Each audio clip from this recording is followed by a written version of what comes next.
Congratulations on your purchase of the Versa Land and Sea airplane. First off, let's examine what comes in the box. We start off with our fuselage assembly, which is already assembled by the factory. The wing assembly with servos and ailerons connected, left and right float assembly, a front splash guard for water protection, and ailerons left and right splash guard for servo protection.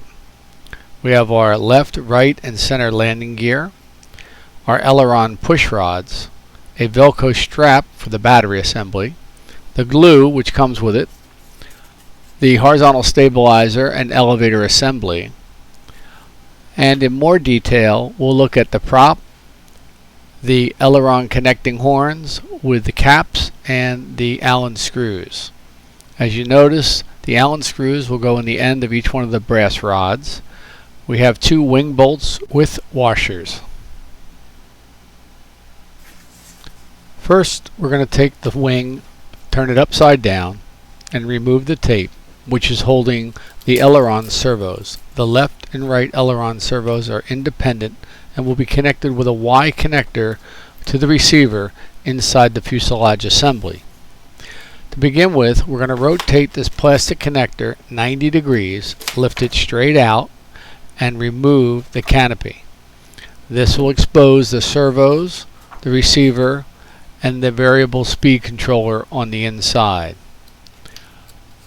To begin with, we want to test it out by putting the aileron servos through the long slot, pulling the wires all the way down, and aligning the two connecting pins in the front leading edge of the wing. You align them, you gently push forward, and the wing will meet gingerly into the saddle. You'll just push it straight on down with the wires hanging out on the side. It's a snug fit, but a very secure fit. I'm going to turn the plane upside down so you can verify that the wing is meeting the saddle of the body. That's very important that it's a flush mount. Next, we're going to put the components back inside the fuselage. We're going to reinstall the canopy. We're going to take our plastic connector and push it straight down in any direction. It doesn't matter, but it should line up with the body. And we're going to do a test fit with our horizontal stabilizer and elevator assembly. You'll see I'm moving the elevator to verify it moves smooth and free. I'm going to place it on top of the tail section, and it should seat itself within its own indentation. There's little wells in the back where the horizontal stabilizer will hook onto. Once we verify everything is connected, it looks smooth, it's aligned, there's no problem, we're going to remove the cap. We're going to remove our wing assembly. We're going to remove our horizontal stabilizer. And the next part is very simple but very vital to assembling the elevator. I have an Allen screw in the Allen wrench that is on the elevator servo. I'm going to loosen this Allen screw. The reason I'm going to do this is so this will allow me to pull the push rod back for the elevator so I can properly assemble the elevator section. With the Allen wrench and screw loose, I can grab the back of the pin and pull it out about 1 inch. You'll notice it's just about 1 inch out. This will give me the movement I need to put the horizontal stabilizer on. Just a little bit should be sticking through the horn itself. And if you'd like, you could actually tighten that screw up during this process. Matter of fact, I'd recommend that. Okay, now we're going to look at test fitting the horizontal and elevator on the tail section of the airplane. There's a Z-bend back here, and there's a simple little trick for putting the elevator on. So just follow this. You can review the video a few times, but basically take your horizontal stabilizer, verify the elevator is working fine. You're going to turn it upside down and parallel it with the body. You're going to slide the connector in, then you're going to rotate it 180 degrees and then twist it around. That will automatically put it onto the Z connector. We're going to do a test fit. We're going to push it on, make sure everything fits well. I'm going to turn it upside down here and get a closer view so you can see how the Z-bend is through the horn on the elevator. I would recommend that you put it on the center horn. That'll give you just the right amount of throw. If you move it out, you'll get less. If you move it closer, you'll get more. So let's take a look what we're going to do now. We're going to take that horizontal stabilizer and flip it backwards, leaving it connected. And the reason we're going to do this is because we're going to put epoxy and secure it to the tail section. We're going to put epoxy on 4 connecting points. I like to use a 5-minute epoxy. I'm not using the glue that came with the kit. Make sure you stir your epoxy thoroughly. At least stir it for 30 to 50 seconds or to a minute. Take the epoxy and just smooth it all over the EPO foam. It seems to bond very well. Make sure you coat all surfaces. Very important here that you don't rush. Even though it's 5-minute epoxy, you have a little bit of time to get it organized. So take your epoxy, make sure you get on all the surfaces.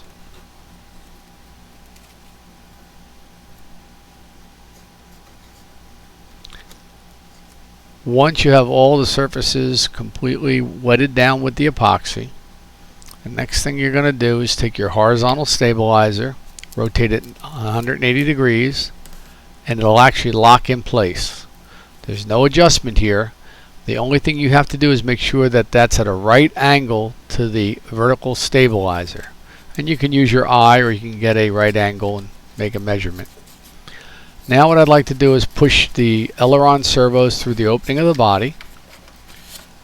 I'm going to mount my wing, and I'm going to make sure, here I'm giving you a demonstration how easy it goes down. You just push very easily. It locks in nice and tight. I want to make sure that my wing and my horizontal stabilizer, the elevator, are in line with each other. So you'll notice that the wing is level with the horizontal stabilizer. Okay, at this point we're pretty much done with what we're going to have to glue on this airplane. It's basically just the horizontal stabilizer. The rest are simple mechanical things. Let's take a look at the ailerons themselves. The first thing I'm going to do is push this aileron horn in. You'll notice that the horn is facing forward. The curve is leading towards the front of the wing. I'm going to take the same Allen wrench and loosen the Allen screw.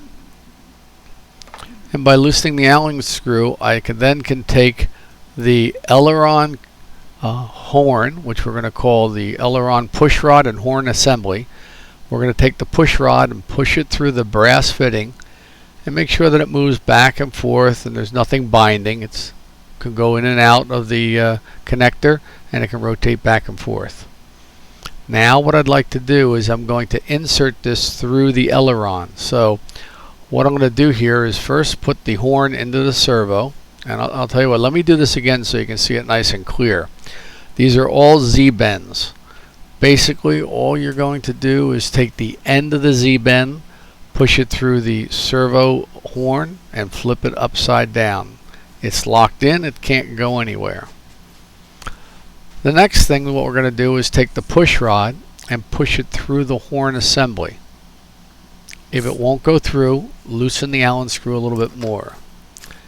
Then push the horn all the way through the aileron itself. This is what it should look like. On the other side, a pin should be sticking up, or we'll call it a post, and the little rectangle connector goes on top of it. All you do is push it down. It's serrated, it'll lock itself in. You take your 2 fingers, push it all the way down. It's locked in nice and tight. But before you cut it, don't cut it yet. Let's verify it's going the right direction. So turn your wing upside down. Make sure that your horn assembly looks exactly as it does in this video. Everything is secure. Then you can cut it.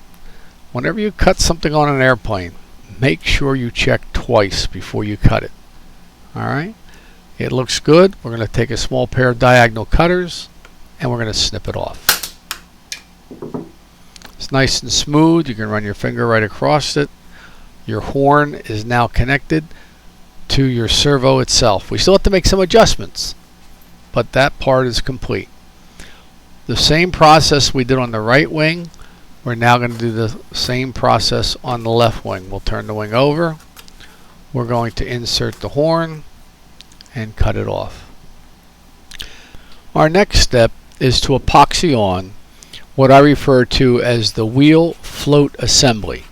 When the plane is on the C mode or in the water, these left and right pontoon stanchions are what gives stability to the plane. It keeps it from tipping over. There's no pontoons out on the wing. By design, this aircraft has an amazing ability to use these pontoons to keep it perfectly level. So mix your epoxy and you're going to spread it out evenly all across the end of the pontoon itself and a little bit on the bottom. You're going to do the same process for the left and the right side, and it is very important that after you get both the left and the right pontoons on, that you make sure that they're aligned parallel with the wing assembly. That's very important. So once you put them in, they'll go into a slot. They easily lock in. You can then move them up or down about 3 or 4 degrees. So between the two of them, you have close to 5 to 10 degrees of movement. Even though I said 3 or 4, you can probably get about upwards of 5 or 10 degrees of movement. So it's very important that when both the left and the right side are on the aircraft and their epoxy is curing, that you hold the plane up, look at the wing, and make sure that they're parallel to the wing. At this point, everything should line up. The wing, elevator, horizontal stabilizer, and your 2 wing pontoons. Now, let's take a look at the wing. At this point, I want you to push the aileron servo forward and pull the aileron back, which will allow the push rod to come out very easily. We're going to put on a plastic cup, or actually we'll refer to this as a splash guard, so that while we're in the water C mode, any splashing from the ailerons or the wing hitting the water will protect the servo assembly. So what you're going to do basically is test fit the plastic guard, find out how it aligns, make sure everything's working properly, and once you've done that, bend the aileron down, remove the plastic guard. Take 5-minute epoxy, put it all the way around the perimeter, the outside of it, and a little trick here, grab the protruding part sticking up with your 2 fingers, slide it over the push rod, slide it down, put your push rod through your aileron horn assembly, and we're not going to tighten the screws on any of this right now, it's all going to stay loose, and hold down the plastic splash guard until the 5-minute epoxy cures. The wheel assembly is probably the easiest part of this whole kit. Basically, they're a U-shape wheel assembly that just slides in and locks in place. The only wheel assembly you need to adjust will be the front nose wheel. It is a steerable nose wheel. Let's zoom in for a little closer look at the steerable nose wheel assembly. Once you place the nose wheel on, just push it through the alignment of the brass tube. In the very front, an Allen wrench needs to go in. This Allen wrench can be adjusted at any time to track the aircraft. You find out you're tracking to the left or to the right, you can take your Allen wrench with the Allen screw that I'm putting in right now, loosen it, and adjust the wheel a little to the left or to the right. But there is one other adjustment I think that's very important. We want to make sure that the airplane sits parallel to the ground. So by adjusting that Allen wrench and the Allen screw, not only can you adjust the wheel left and right, you can adjust the aircraft up and down so it's horizontal or parallel with the ground. The prop assembly is very easy to put on. There are 2 nuts on the shaft. You'll remove 1 nut and 1 washer. You'll place the propeller on. You'll notice one side of the propeller has a cutout that'll fit the nut. You put it on. Make sure you tighten that up with a wrench. A wrench is supplied. Make sure it's nice and secure. And at this point, we're really ready now to play with electronics. We have our receiver and we have our speed controller. Now let's spread them apart here so we can take a look at what we're doing. I'm pointing to the elevator and the rudder servo. Remember before we loosened up and then retightened the elevator servos so we could put on the elevator itself? Well, now comes the point where you want to loosen that Allen wrench, and you're going to adjust the elevator in the back of the airplane so it's parallel with the horizontal stabilizer. So if we look to the back of the aircraft, you'll notice I'm going to grab the elevator itself, and mine's sticking up a little bit, so I'm going to push it down just a little, just get it perfectly level with the horizontal stabilizer.